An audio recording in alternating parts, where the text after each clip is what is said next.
আকাশবাণী গুৱাহাটী উপন্যাস পাঠ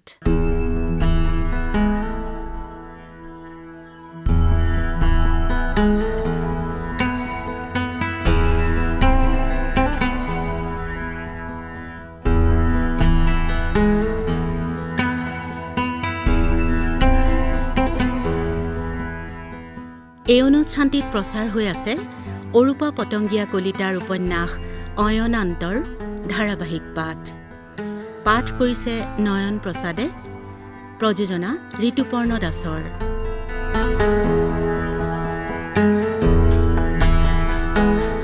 এয়া শুনক অয়নান্ত।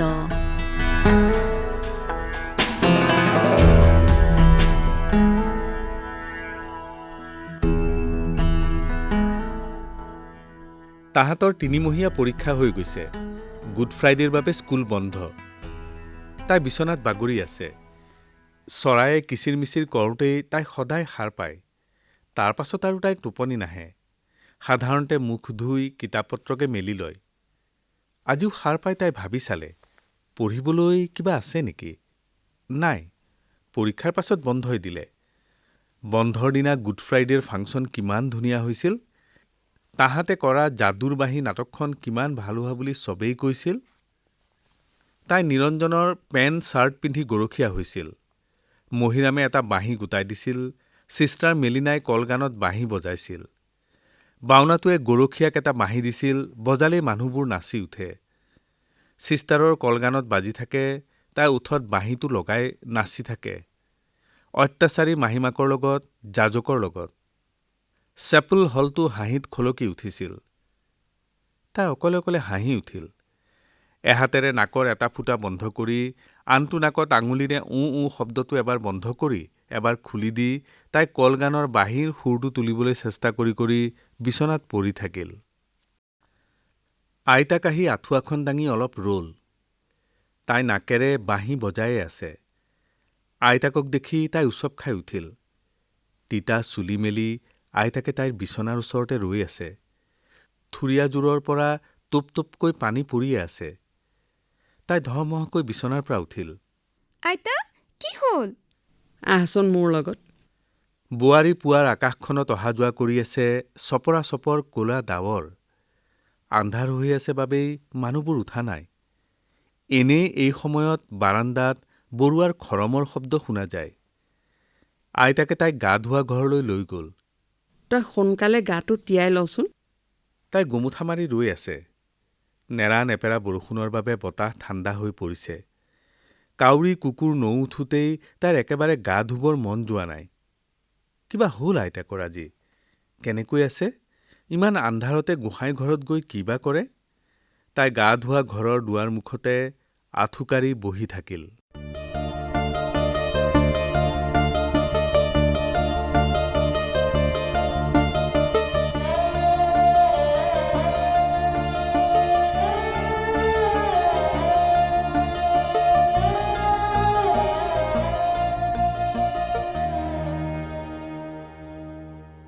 কি হ'ল?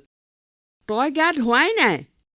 আইতাকে গোসাঁই ঘৰৰ বাৰাণ্ডাৰ ওচৰত থকা খৰিকাজাই জোপাৰ পৰা দুপাহমান ফুল ছিঙিব খুজি তাইক তেনেকৈ বহি থকা দেখি চেপা মাতেৰে দবিয়াই উঠিল। তাই তেনেকৈয়ে বহিয়ে থাকিল। অলপমান খঙো উঠিছে তাইৰ। কিয়নো ইমান পুৱাতে গা ধুব লাগে? ইমান জাৰ জাৰ লাগিছে।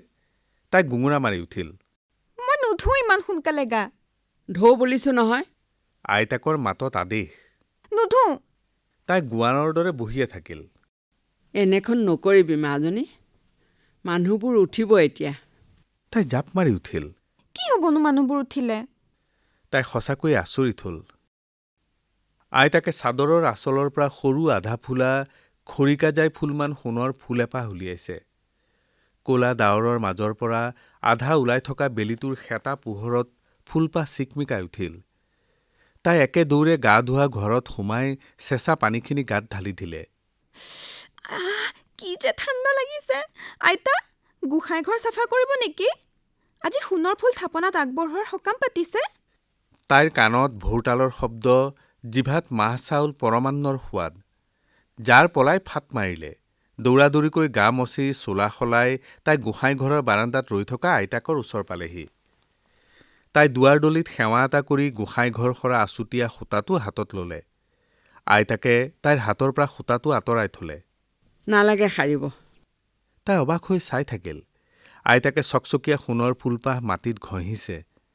ধূলি মাকতিৰে লেতেৰা হোৱা ফুলপাহ মিঠাতেলৰ চাকি গছৰ শলিতাডালৰ আগত ধৰি আইতাক ৰৈ আছে। ফুলপাহৰ চকচকনি নোহোৱা হৈ আহিল। আইতা কি কৰিছে? ফুলপাহ লেতেৰা হৈ গ'ল দেখোন। আইতাকে ফুলপাহ শলিতাডালৰ আগত ধৰিয়ে আছে। তাই আইতাকৰ গাত ধৰি জোকাৰি দিলে। কি কৰিছে আপুনি? থাপনাত ফুল আগবঢ়োৱা মানে কিমান আয়োজন, সকাম, ভকত, কীৰ্তন পাঠ, এইবোৰ এৰি আইতাই কি কৰিছে? যশোদাই ফুলপাহ থাপনাৰ মলিয়ন হৈ অহা ফুলবিলাকৰ মাজতে গুজি দিলে। মিঠাতেলৰ চাকিৰ শলিতাৰ ধোঁৱা, ধূলি লগা ফুলপাহ পুৰণা ফুলবোৰৰ লগত মিলি গ'ল। তাইও আইতাকৰ লগতে থাপনাৰ আগত আঁঠু ল'লে। ক'লা হৈ গৰ্জি গুমৰি থকা আকাশখন ভাগি পৰিল।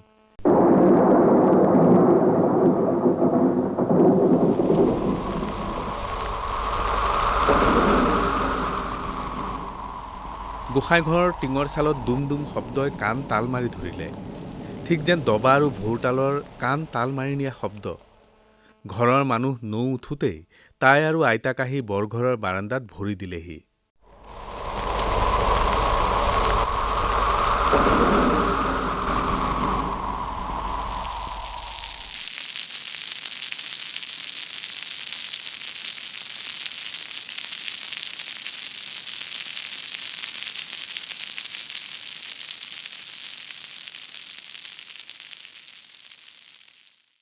সেই যে আৰম্ভ হ'ল বৰষুণ দিয়ে থাকিল।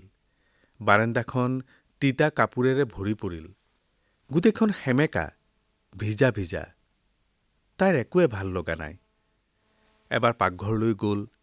এবাৰ শান্তিয়ে তাঁত বৈ থকা চাই দুমাকো মাৰিলে, ককাকৰ লগত অলপ বহিলে। নাই, তাইৰ আজি একোৱে ভাল লগা নাই।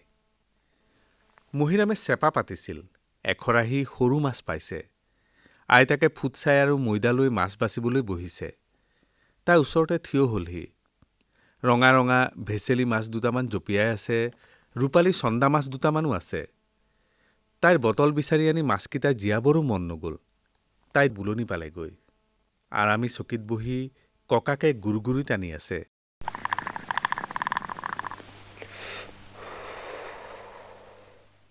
তাইও ককাকৰ ওচৰ চাপি বহিল। ককা, বগা চাহাবোৰ কেনেকৈ আমাৰ দেশলৈ আহিল? বৰুৱাই গুৰগুৰি সামৰি গল খেকাৰি দিছে।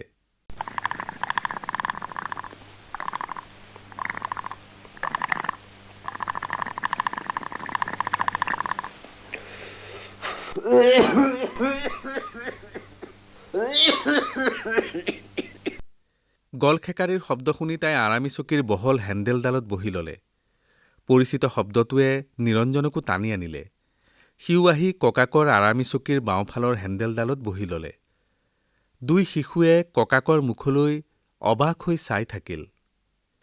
মলুৱা বান্দৰহেন ৰঙা মুখৰ চাহাবটো বাঢ়ি বাঢ়ি এজাক হৈছে। সিহঁতে তাজমহলৰ মুকুতা এৰুৱাইছে, কহিনুৰ হিৰাণী মেম ৰাণীৰ মূৰত পিন্ধাইছে, দেৱালেৰে ঘেৰা পথাৰত কামানেৰে মানুহ মাৰিছে, ভাৰতীয় মানুহবোৰক ফাঁচি দিছে। তাইৰ গাটো ইচাত বিচাত লাগি গ'ল।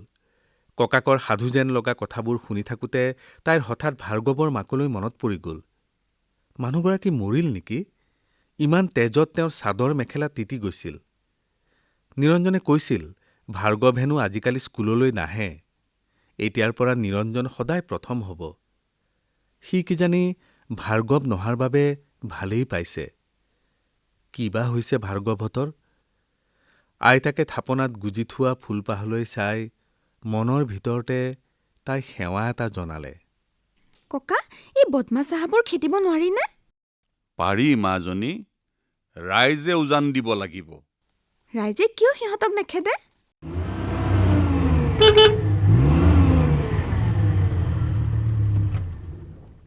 বাহিৰৰ গাড়ীৰ হৰ্ণ শুনি ককাকে কথা বন্ধ কৰি মহিৰামক মাতিলে।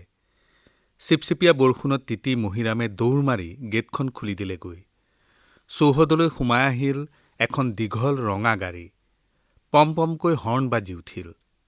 কি বিৰাট গাড়ী, কি চিকচিকীয়া ৰং, কি গান গোৱাৰ দৰে হৰ্ণৰ শব্দ। এনে গাড়ী তাই দেখাই নাই।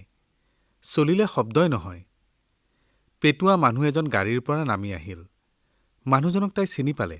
বৰমামীয়েকৰ ভায়েক। আগতেও আহিছে, কিন্তু তেতিয়া ইমান পেটুৱা নাছিল। মানুহজনৰ গাড়ীত অহা ল'ৰাটোৱে পাছিয়ে পাছিয়ে কিবাকিবি নমাই আছে। শেষত প্ৰকাণ্ড ৰৌ মাছ এটা নমাই আনি বুলনিত থলে। ঘৰখনত হুলস্থুল লাগি গ'ল। তাই এচুকত থিয় দি মানুহজনক চাই থাকিল। কিমান কথা শুনিছে এইজন মানুহৰ। এবাৰ ডিমাপুৰত মিলিটেৰীক চাউল দিবলৈ যাওঁতে বোলে তেওঁলোক গুলীয়াগুলীত পৰিছিল। নিমখৰ বস্তাৰ মাজত সোমাই সেইবাৰ জাপানী সৈন্যৰ বোমাৰ পৰা সাৰি আহিছিল। কৈ বৰমামীয়েকে কান্দিছিল। এবাৰ শ্বিলঙলৈ যাওঁতে কাজিৰঙাৰ ওচৰতে গাড়ী বেয়া হ'ল। তেওঁ বেয়া গাড়ীখন তাতে পেলাই হেনো ওচৰৰ শিমলুগুৰি বাগানৰ চাহাবক ইমান বেছি টকা দিলে যে চাহাবে নিজ হাতে চাফা কৰা মৰমৰ গাড়ীখন তেওঁক বিক্ৰী কৰি দিলে। তাই মামীয়েকক সুধিছিল, বেয়া হোৱা গাড়ীখন কি হ'ল? বৰমামীয়েকে গৰ্বৰ হাঁহি মাৰিছিল। তাৰ ইমান টকা, এখন গাড়ীলৈ সি কি পৰৱাই কৰিব? তাতেই পেলাই থৈ আহিল। তাৰ ঘৰখন পাতিব লাগে, নহ'লে এনেকৈ উপাৰ্জন শেষ কৰিব। তোমাৰ লগতে বিয়াখন ঠিক কৰোঁ দিয়া। মানুহজনক কিবা দুৰ্গা দেৱীৰ অসুৰটো যেন লাগে। কোনে বিয়া কৰিব এইটোক? মামীয়েকে ক'লে বুলিয়ে তাই অসুৰটোক বিয়া কৰাবনে? তাইৰ টিকিচি পিকিচি খং উঠিছিল। পাকঘৰত খদমদম লাগিছে। মহিৰামে পাকঘৰৰ বাৰাণ্ডাতে কাঠ এডালৰ ওপৰত থৈ মাছটো কাটিবলৈ বহিছে। তাই নিৰঞ্জনহঁতৰ লগতে ৰৈ মাছ কটা চালে। মাছটোৰ পেটত এগাল কণী। কণীখিনি তাই হাতেৰে চুই চালে। কোমল, আইতাকৰ বাহুটোৰ দৰে। আঙুলিত লাগি অহা কণীখিনি তাই গন্তি কৰিব খুজিলে। 1, 2, 50, 100। নাই, আৰু নোৱাৰি। এইখিনি কণীৰে কিমান মাছ হ'লহেঁতেন? মহিৰামকাই, এইখিনি কণীৰে কিমান মাছ হ'লহেঁতেন নহয়? মহিৰামৰ কথা ক'বলৈ সময় নাই। ইমানটো মাছ কটা ধেমালিনে? 12 বাজিবই। প্ৰদীপ বোপা যাবগৈ আবেলি। তাই পাকঘৰৰ চুকত থিয় দিলেগৈ। মামীয়েকহঁতে মিঠাই বিলাইছে। তাইকো 1 প্লেট দিলে। এনে মিঠাই তাই খায়ে পোৱা নাই। ককাক মোমায়েকহঁতে ঘোচৰ দোকানৰ পৰা ৰসগোল্লাহে আনে। মিঠাই চুপি চুপি তাই দুৱাৰ চুকৰ পৰাই পেটুৱা মানুহজনক চাই থাকিল।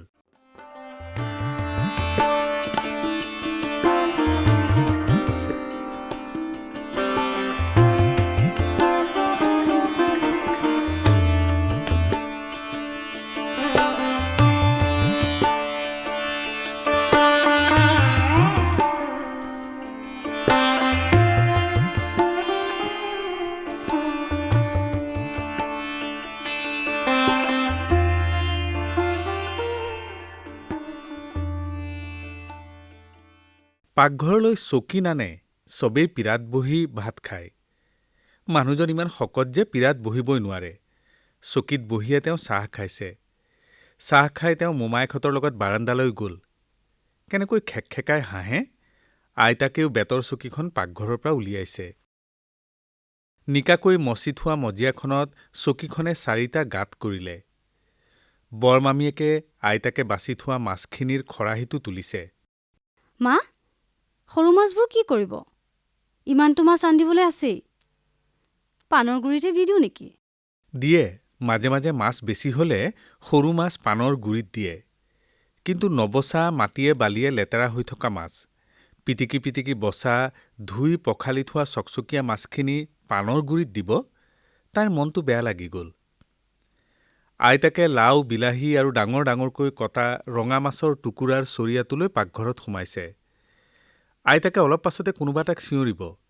সদায় জাৰকালি হ'লে ধনিয়া পাত আৰু গৰমকালি হ'লে মানধনিয়াৰ পাত আনিবলৈ কয়। তাই গৈ বাৰী পালেগৈ। বাৰীত মানধনিয়া তুলি থাকোঁতে তাই দেখিলে মাছৰ খৰাহীটো লৈ ভাদৈ বাৰীলৈ আহিছে। তাই দৌৰ মাৰি গ'ল। নেপেলাবা ভাদৈ বাই, মাছখিনি মোকে দিয়া। এই ছোৱালীজনীৰ কথা নৰখা মানে কিবা এখন ডাঙৰ কাণ্ড ঘটাই লোৱা। ভাদৈয়ে নীৰৱে মাছৰ পাচিটো তাইৰ হাতত তুলি দিলে। মহিৰামক পোৱা নাযাব।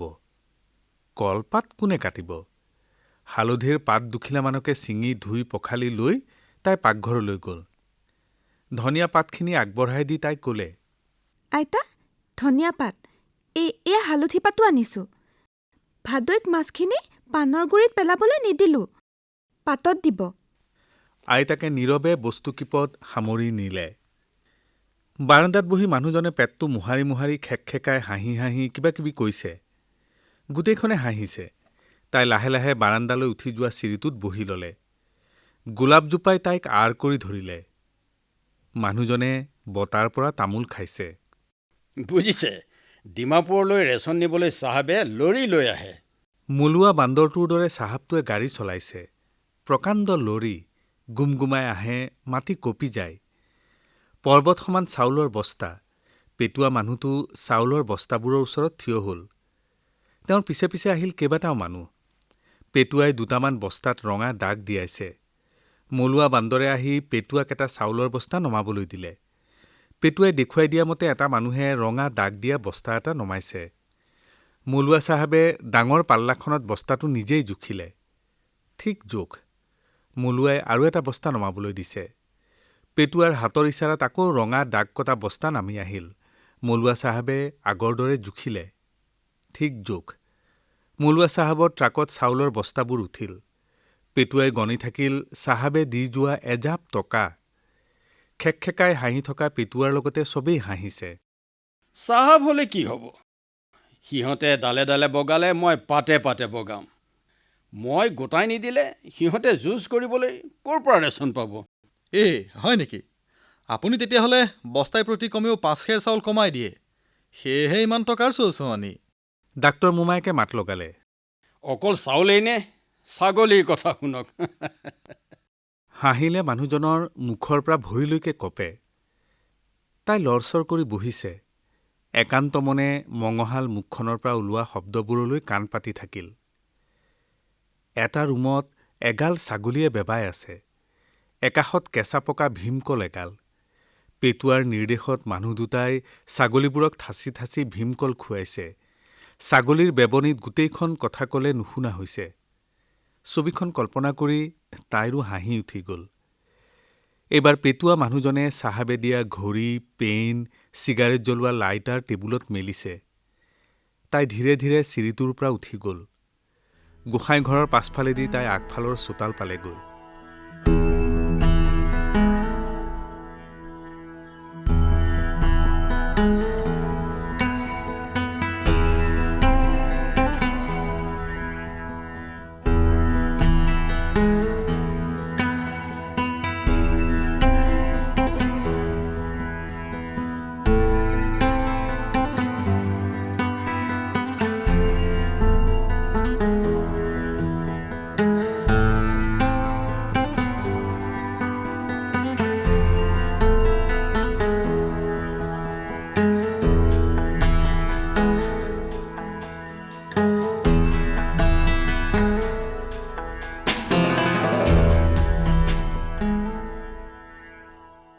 উপন্যাস পাঠ অনুষ্ঠানত শ্ৰোতাসকলে ইমান পৰে অৰূপা পতংগীয়া কলিতা ৰচিত উপন্যাস অয়নান্তৰ ১২ খণ্ডটি শুনিলে। পাঠ কৰিলে নয়ন প্ৰসাদে। বিভিন্ন চৰিত্ৰত অভিনয় কৰিলে নন্দ বৰুৱা, উপকূল বৰদলৈ, যশোদা মনোৰমা বৰঠাকুৰ, ডাঙৰ মামীয়েক মধুকৃষ্ণা বৰঠাকুৰ, পেটুৱা মানুহ বসন্ত শৰ্মা আৰু বীণাৰ চৰিত্ৰত মেলোডী পাটগিৰি। উপন্যাস পাঠ অনুষ্ঠানটিৰ প্ৰযোজনা আছিল ঋতুপৰ্ণ দাসৰ। অয়নান্ত উপন্যাসখনিৰ 'ত্ৰয়োদশ খণ্ডটি শুনিবলৈ পাব অহা সপ্তাহৰ এই একেটা দিনৰ এই একে সময়তে।